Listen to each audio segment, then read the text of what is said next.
બનાસકાંઠા જિલ્લાના લાખણી તાલુકાના જસરા ગામમાં ગત રાત્રે એક હૃદયદ્રાવક ઘટના બની છે. એસએમસી ખાતે પીઆઈ તરીકે ફરજ બજાવતા એવી પટેલના માતા હોશીબેન અને પિતા વરદાજી ચૌધરીની હત્યા થઈ છે. બંને ખેતરમાં રાત્રિના સમયે સૂઈ રહ્યા હતા ત્યારે અજાણ્યા શખ્સોએ ઘાતકી હુમલો કર્યો હતો.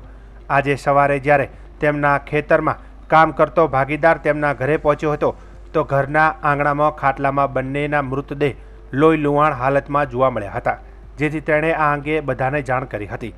આ દંપતીની હત્યા બાદ ગામમાં ભારે રોષ જોવા મળ્યો છે. માત્ર જસરા ગામ નહીં પણ સમગ્ર લાખણી તાલુકો અને આસપાસના વિસ્તારોમાંથી દરેક સમાજના લોકો મોટી સંખ્યામાં ઘટના સ્થળે દોડી આવ્યા હતા અને પોલીસને જાણ કરી હતી. સ્થાનિક પોલીસ ઘટના સ્થળે દોડી આવી હતી. જિલ્લા પોલીસ વડાએ જણાવ્યું કે આ ઘટના પાછળ લૂંટનો ઈરાદો હોવાનું પ્રાથમિક અનુમાન છે. હાલમાં પોલીસે ડોગ સ્ક્વોડ એફએસએલની ટીમ ઘટના સ્થળે તપાસ માટે પહોંચી છે, તેમજ અન્ય જુદી જુદી ટીમો બનાવી હત્યારાઓને પકડવા માટે કાર્યવાહી શરૂ કરી છે. વધુમાં આ મામલે અલગ અલગ મોડસ ઓપેન્ડીથી કામ કરી રહ્યા છે. આ પ્રકારના અંજામ કેવા પ્રકારના લોકો આપતા હોય છે, તેવી કોઈ ગેંગ છે કે જે કોઈ વિસ્તારમાંથી આવીને અંજામ આપતી હોય છે, તેના પર કામ કરી રહ્યા છે. આ જે ગામ જે છે એ અમારા આગથળા પોલીસ સ્ટેશનના વિસ્તારમાં આવતું ગામ છે અને આ એ જે છે એ ખેતરમાં આવેલું ઘર છે. જે વ્યક્તિ કે જેમની હત્યા થઈ છે તેમની અને તેમની પત્નીની એ વરદાજી મોતીજી પટેલ છે અને તેમના જે દીકરા છે તે પણ અમારા પોલીસ ડિપાર્ટમેન્ટમાં પીઆઈ છે. આપણે જણાવવા માંગીશ કે જે લોકોએ આ ઘટનાને અંજામ આપ્યો છે એ લોકોએ બેઝિકલી તેમના પગની અંદર રહેલી જે ઝાંઝર હોય છે અને જેમને જાણવા મળ્યું છે એ ઝાંઝર એ નાનપણથી પહેરતા હતા, એટલે એકદમ ફિટ થઈ ગયેલી હતી એમના પગની સાથે બી. તો એ પગને બી જે છે એ ત્યાંથી કટ કરી અને એ લઈ ગયા છે. કાનના જે બુટી આવે છે તેને પણ એ લોકોએ કાપીને લઈ ગયા છે. એટલે પ્રથમ દ્રષ્ટિએ અને સાથે સાથે તિજોરી બી ચોરી છે. તો પ્રથમ દ્રષ્ટિએ આ રોબરીનો અને મર્ડરનો જે બનાવ લાગે છે કે જેમાં એ લોકો લૂંટના બહાને આવ્યા હતા અને ત્યારબાદ જે છે એ લોકોને મારી લૂંટ કરીને ગયા છે. અમારી અલગ અલગ પોલીસની અમારી ટીમો બનાવી દેવામાં આવી છે. અમારી એલસીબી એસઓજીની ટીમ અને તમામ સાયબરની ટીમ, તમામ લોકો અહીંયા છે. ડોગ સ્ક્વોડને બી બોલાવી દેવામાં આવી હતી. આ સિવાય જે છે એ અમારી એફએસએલની ટીમ આવી ગઈ છે અને અમને આંશિક રીતે તેમાંથી જે સફળતા એફએસએલને મળવાની તે બી મળેલી છે અને એમાં લોકો અમે આગળ વધી રહ્યા છીએ. આ સિવાય જે છે અલગ અલગ ટીમો પાડી અને આસપાસમાં રહેતા આવા જે બીજા લોકો હોય કે જે મોડસ ઓપરેન્ડી ધરાવતા હોય બીજા જિલ્લાના હોય તેની સાથે બી સંકલન કરી અને આ આરોપીઓને ટૂંક જ સમયની અંદર ગોતી પાડવામાં આવે અને મર્ડર ડિટેક્ટ થાય તેના માટેના 100% તમામ પ્રયાસો જે છે એ પોલીસ દ્વારા ચાલુ છે.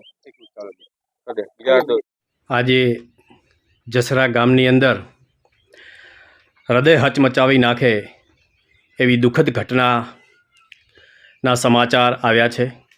હું બહાર હતો અને ગામમાંથી કેટલાક મિત્રોના અને એના ફોન આવ્યા કે ગામની અંદર આવી ઘટના ઘટી છે.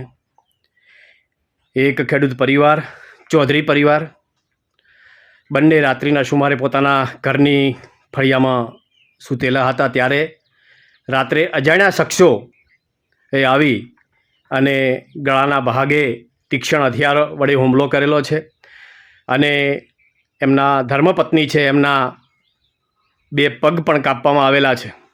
ક્રૂર હત્યા કરી છે.